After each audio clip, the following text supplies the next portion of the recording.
कहानी की शुरुआत एक स्पेसशिप से होती है जो अंतरिक्ष से बेहद तेज रफ्तार में नीचे गिर रही होती है। कुछ ही पल बाद वह एक तालाब में आकर क्रैश हो जाती है। स्पेसशिप का दरवाजा खुलता है और स्पेस सूट पहने इंसानों जैसे दिखने वाले दो लोग बाहर निकलते हैं। उनमें से एक अपने बेहोश साथी को घसीट कर किनारे लाता है, लेकिन खुद भी थककर वहीं बेहोश हो जाता है। बेहोशी में उसे अपने ग्रह की पुरानी जिंदगी की झलकियां दिखाई देती हैं।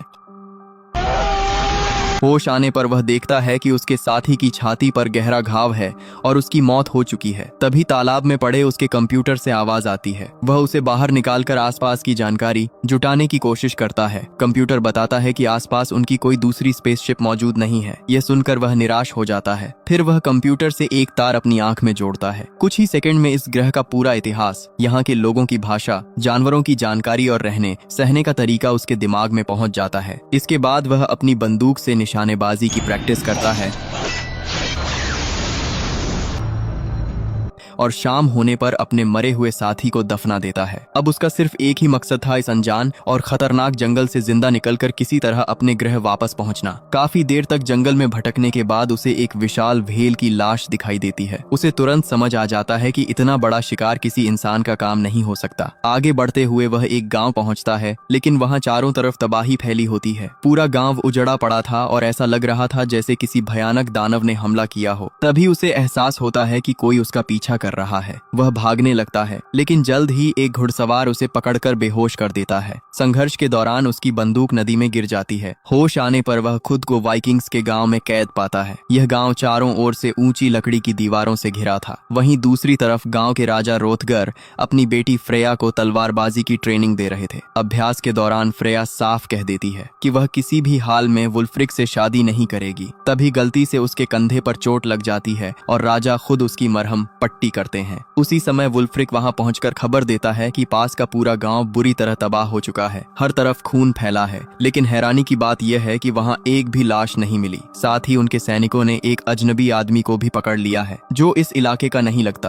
कुछ देर बाद पूरे गांव के सामने उस अजनबी को कैदी बनाकर खड़ा कर दिया जाता है और लोग उसका तमाशा देखने लगते हैं। फिर वुल्फ्रिक उसे पूछताछ के लिए अंदर ले जाता है। जब उसका नाम पूछा जाता है तो वह अपना नाम कीनन बताता है। वह झूठ बोलते हुए कहता है कि वह उत्तर दिशा से ड्रैगन का शिकार करने आया है, लेकिन कोई उसकी बात पर भरोसा नहीं करता। सबको यकीन था कि पास के गांव की तबाही के पीछे उसी का हाथ है। मौका मिलते ही कीनन भागने की कोशिश करता है, लेकिन ताकतवर वाइकिंग्स उसे फिर पकड़ लेते हैं। बाद में अकेले कैद होने पर वह गर्म लोहे की मदद से अपनी जंजीर तोड़ने की कोशिश करता है। तभी फ्रेया वहां आ जाती है। उधर राजा रोथगर वुल्फ्रिक से पूछते हैं कि उस अजनबी के बारे में कुछ पता चला या नहीं। वुल्फ्रिक बताता है कि अब तक कोई खास जानकारी नहीं मिली। तब राजा उसे तबाह हुए गांव के राजा गुना को ढूंढकर लाने का आदेश देते हैं ताकि उसे समझाया जा सके कि इस हमले में उनका कोई हाथ नहीं है। लेकिन वुल्फ्रिक इसके लिए तैयार नहीं होता। वह बताता है कि गुना ने सालों पहले उसके पिता की हत्या की थी, इसलिए वह उससे नफरत करता है। तब राजा समझाते हैं कि उस घटना में गुना नहीं बल्कि उसके पिता की गलती थी। इसी बीच फ्रेया कीनन से पूछती है कि क्या उसने ही उस गाँव पर हमला किया था। कीनन साफ इनकार कर देता है। अचानक वह अपनी बेड़ियां छुड़ाकर फ्रेया और पहरेदारों पर हमला कर देता है।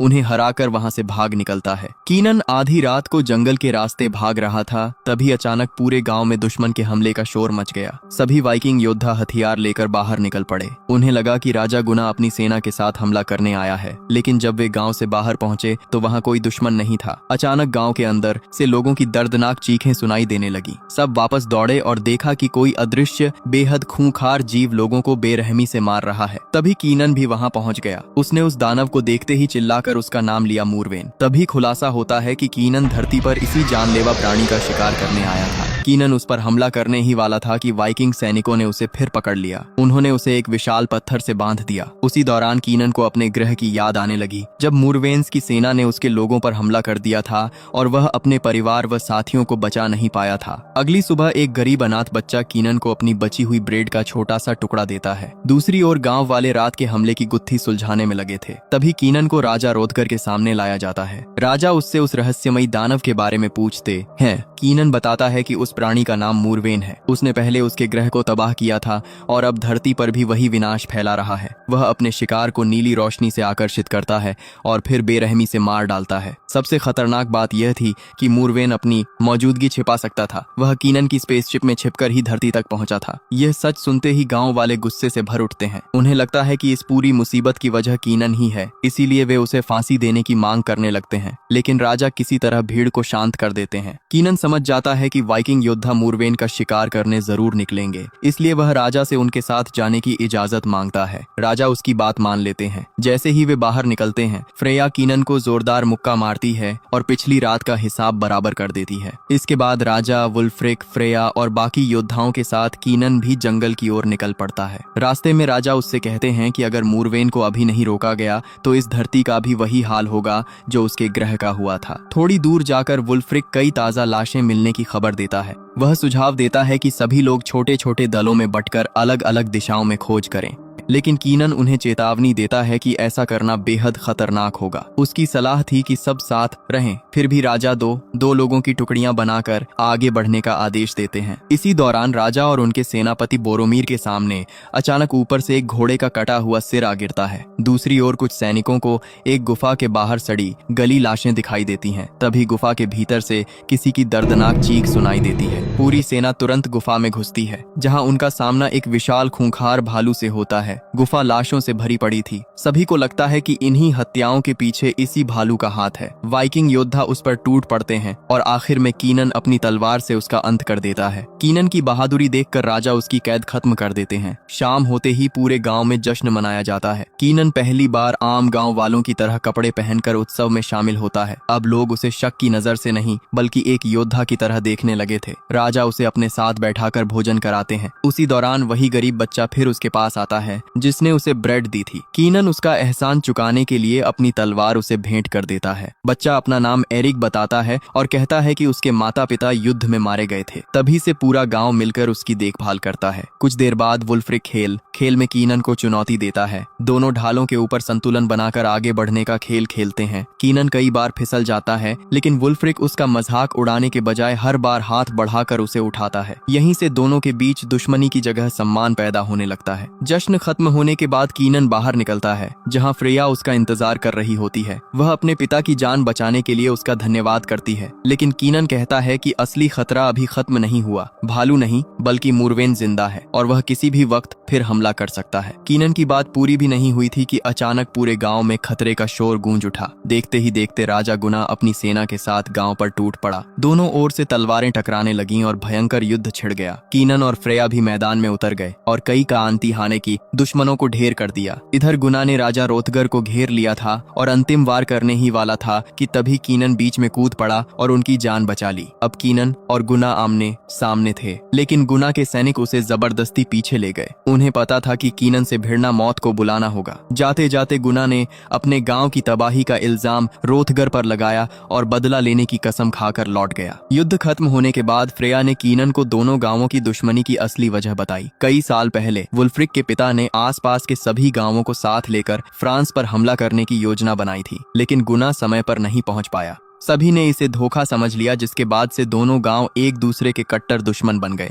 उधर गुना अपनी सेना के साथ जंगल में रुका हुआ था। तभी एक सैनिक पास के तालाब की ओर गया और अचानक पानी में छिपा मूरवेन उस पर टूट पड़ा। कुछ ही पलों में उसने कई सैनिकों को बेरहमी से मार डाला। गुना को लगा कि यह हमला वुल्फ्रिक की चाल है, इसलिए वह पूरी ताकत से लड़ने लगा, लेकिन मूरवेन के सामने उसकी बहादुरी भी बेकार साबित हुई। किसी तरह जान बचाकर वह अपने बचे हुए साथियों के साथ वाइकिंग गांव की ओर भागा। गांव के दरवाजे पर पहुंचकर गुना के लोग मदद की गुहार लगाने लगे, लेकिन वुल्फ्रिक को लगा कि यह दुश्मन की नई चाल है। उसने बिना देर किए तीर चलाने का आदेश दे दिया। कुछ ही पलों में गुना के लगभग सभी साथी मारे गए। आखिर में सिर्फ गुना जिंदा बचा। तभी कीनन ने बीच में आकर सैनिकों को रोका और गांव का दरवाजा खुलवाया। जैसे ही गुना अंदर आया, वुल्फ्रिक उसे मारने दौड़ा। तभी सबकी नजर जंगल से आती रहस्यमयी नीली रोशनी पर पड़ी। वह रोशनी एक आदमी को अपनी ओर खींच रही थी। अगले ही पल वह नीली चमक लाल हो गई और मूरवेन का असली भयानक रूप सबके सामने आ गया। उसने उस आदमी को पल भर में मार डाला और फिर अंधेरे जंगल में गायब हो गया। गया। अब किसी को भी शक नहीं रहा कि अब तक हुई सारी तबाही के पीछे वही दानव था। राजा रोतगर ने तुरंत सभी सरदारों को ग्रेट हॉल में बुलाया। वहाँ भी गुना और वुल्फ्रिक एक दूसरे पर भड़क रहे थे। गुना ने बताया कि उसने मूरवेन पर पूरी ताकत से तलवार चलाई थी, लेकिन ऐसा लगा जैसे वह पत्थर की दीवार से टकरा गई हो। तब कीनन ने कहा कि मूरवेन को खुले मैदान में हराना नामुमकिन है, उसे चालाकी से जाल में फंसाना होगा। लेकिन वुल्फ्रिक फिर उसकी बात का विरोध करने लगा। उसका कहना था कि एक बाहरी आदमी की सलाह पर भरोसा नहीं किया जा सकता। दोनों के बीच बहस इतनी बढ़ गई कि हाथापाई की नौबत आ गई। राजा ने बीच बचाव किया और आखिरकार कीनन की योजना पर भरोसा जताया। उन्होंने आदेश दिया कि मूरवेन को फंसाने के लिए वैसा ही जाल तैयार किया जाए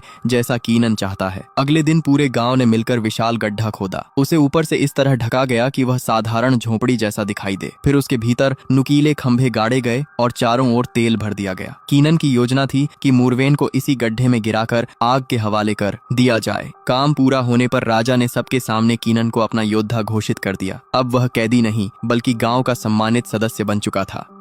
उधर पिछली रात मूरवेन के हमले में घायल बचा एक सैनिक होश में आया। उसने चारों ओर लाशों का ढेर देखा, लेकिन कुछ समझ पाता उससे पहले मूरवेन फिर वहां पहुंचा और उसे भी बेरहमी से मार डाला। इसी बीच कीनन और फ्रेया उसकी झोपड़ी में बैठे थे। पहली बार कीनन ने अपना पूरा सच बताया। उसने कहा कि उसके ग्रह के लोग पूरे ब्रह्मांड पर राज करना चाहते थे। उन्होंने मूरवेन्स के ग्रह पर हमला किया, भीषण बमबारी करके उनकी लगभग पूरी प्रजाति का सफाया कर दिया और बचे हुए मूरवेन्स का शिकार शुरू कर दिया। कीनन भी उसी सेना का हिस्सा था। इस मिशन के बदले उसके परिवार को बेहतर जीवन देने का वादा किया गया था। लेकिन ग्रह पर कब्जा होने के बाद पता चला कि एक मूरवेन अब भी जिंदा है। वही चुपके से उसकी स्पेसशिप में छिप गया और धरती तक पहुंच गया। आज धरती पर जो भी तबाही मची थी उसकी जड़ वही था। यह सच बताते हुए कीनन खुद को इस विनाश का जिम्मेदार मानने लगा। लेकिन फ्रेया ने उसे समझाया कि हर गलती का बोझ अकेले उठाना सही नहीं। फिर उसने अपनी खानदानी तलवार कीनन को सौंपते हुए कहा कि अब इसी तलवार से मूरवेन का अंत करना होगा। उधर गांव वाले अंतिम तैयारी कर चुके थे। आज रात फैसला होना था, या तो मूरवेन मरेगा या फिर पूरा गांव। रात होते ही गांव के विशाल दरवाजे खोल दिए गए। योजना के मुताबिक कीनन और वुल्फ्रिक मशालें लेकर गांव से बाहर निकले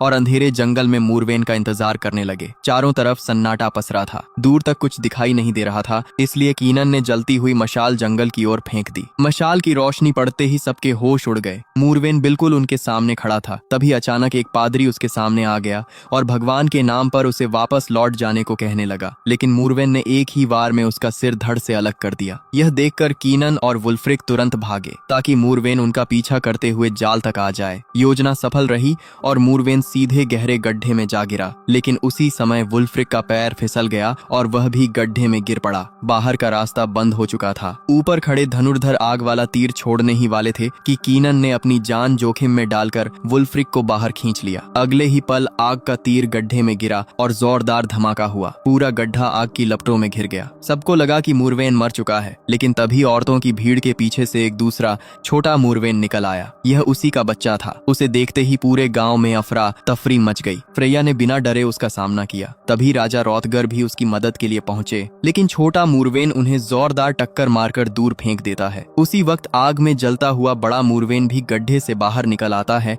और गुस्से में गांव वालों पर टूट पड़ता है। कीनन और वुल्फ्रिक मिलकर उसे रोकने की कोशिश करते हैं, लेकिन उसकी ताकत के आगे टिक नहीं पाते। तभी गुना उनकी मदद के लिए आता है, मगर मूरवेन अपनी पूंछ के एक ही वार से उसका सिर धड़ से अलग कर देता है और फिर जंगल की ओर भाग जाता है। उसी समय एरिक दौड़ता हुआ कीनन के पास आता है और बताता है कि दूसरा मूरवेन अभी भी जिंदा है और फ्रेया अकेले उसका सामना कर रही है। कीनन तुरंत वहां पहुंचता है, लेकिन फ्रेया अपने पिता की लाश को गोद में लेकर रो रही होती है। राजा रोतगर मारे जा चुके थे। अगली सुबह पूरा गाँव शोक में डूबा था। लोग डर के मारे अपना घर छोड़कर नावों में बैठने लगे। एरिक भी कीनन के साथ रुकना चाहता था, लेकिन कीनन ने उसे समझाया कि अभी गांव सुरक्षित नहीं है। उसने एरिक से वादा किया कि सब कुछ खत्म होने के बाद वह उसे फिर जरूर मिलेगा। राजा की मौत के बाद वुल्फ्रिक नया राजा बना, लेकिन अपने लोगों की हालत देखकर वह पूरी तरह टूट चुका था। तब कीनन ने उसका हौसला बढ़ाया और कहा कि जब तक दोनों मूरवेन्स जिंदा हैं, किसी की जिंदगी सुरक्षित नहीं होगी। इसके बाद कीनन ने बोरोमीर को एक नया और शक्तिशाली भाला बनाने का आदेश दिया। फिर वह फ्रेया और वुल्फ्रिक के साथ उस तालाब पर पहुंचा जहां उसकी स्पेसशिप गिरी थी। कीनन पानी के भीतर जाकर अपनी जरूरी चीजें ढूंढने ढूंढने लगा। अचानक उसे पानी में मूरवेन की परछाई दिखाई दी। वह तुरंत बाहर निकला, लेकिन बाहर का नजारा देखकर उसके होश उड़ गए। उनकी नाव पूरी तरह टूटी पड़ी थी। वुल्फ्रिक बेहोश पड़ा था और फ्रेया गायब थी। उधर बोरोमीर नया भाला तैयार कर चुका था। कीनन उसे लेकर एक पुराने कुएं में उतरा, जहां जमीन के नीचे जाने वाला गुप्त रास्ता था। वुल्फ्रिक और बोरोमीर भी उसके पीछे पीछे चल पड़े। दूसरी तरफ फ्रेया की आंख एक अंधेरी गुफा में खुलती है। चारों ओर इंसानों और जानवरों की लाशें बिखरी पड़ी थीं। तभी छोटा मूरवेन उसके सामने आ जाता है, लेकिन उसी समय उसे कीनन और उसके साथियों की आहट सुनाई देती है, इसीलिए वह फ्रेया को छोड़कर उनकी तरफ बढ़ जाता है। इधर कीनन और उसके साथी गुफा के अंदर पहुंचते हैं, जहां उबलते लावे से भरा विशाल गड्ढा था। तभी दोनों मूरवेन्स उन पर हमला कर देते हैं। जान की बाजी लगाकर वे मुकाबला करते हैं और आखिरकार छोटे मूरवेन को मार गिराते हैं, लेकिन इस लड़ाई में बोरोमीर अपनी जान गंवा देता है। उधर जख्मी छोटा मूरवेन अब देख नहीं सकता था। वह सिर्फ आवाज के सहारे फ्रेया को ढूंढ रहा था। दूसरी तरफ दीवार के पार खड़े कीनन और वुल्फ्रिक उसे लगातार आवाज दे रहे थे। आवाज सुनते ही मूरवेन उसी दिशा में हमला कर देता है। फ्रेया ऐन वक्त पर बच जाती है और दीवार में एक छोटा सा छेद बन जाता है। छेद इतना छोटा था कि कीनन उसके पास नहीं पहुंच सकता था। उसने अपना भाला फ्रेया की ओर बढ़ाया। फ्रेया ने पूरी ताकत से वार किया और आखिरकार छोटे मूरवेन का अंत कर दिया, लेकिन उनकी राहत ज्यादा देर नहीं टिक सकी। तभी बड़ा मूरवेन वहां पहुंचा और अपने मरे हुए बच्चे को देखकर गुस्से से पागल हो गया। उसकी भयानक दहाड़ पूरी गुफा में गूंज उठी। कीनन, फ्रेया और वुल्फ्रिक अपनी जान बचाने के लिए पहाड़ी की ओर भागे। रास्ता बेहद फिसलन भरा था। फ्रेया का पैर फिसल गया, लेकिन कीनन ने समय रहते उसका हाथ पकड़ लिया। तभी बड़ा मूरवेन पीछे से आ पहुंचा और उसने वुल्फ्रिक पर हमला कर दिया। फिर उसे उठाकर कीनन की तरफ फेंक दिया। इसके बाद वह दोबारा गुफा में घुस गया। कीनन तलवार लेकर उसके पीछे दौड़ा और एक ही वार में उसकी टांग काट डाली। घायल होने के बावजूद मूरवेन पीछे से उस पर झपटा, लेकिन उसी वक्त फ्रेया ने पीछे से हमला कर दिया। मौका मिलते ही कीनन ने लगातार कई वार किए। आखिरकार उसने अपनी पूरी ताकत लगाकर मूरवेन का हाथ काट दिया। संतुलन बिगड़ते ही वह गहरी खाई में गिर गया और हमेशा के लिए खत्म हो गया। तीनों घायल हालत में वुल्फ्रिक के पास पहुंचे। उसने आखिरी सांस लेते हुए पूछा, क्या मूरवेन मर गया? कीनन और फ्रेया ने मुस्कुराकर हाँ में सिर हिलाया। वुल्फ्रिक ने चैन की सांस ली और अपना राजा बनने वाला लॉकेट कीनन को सौंप दिया।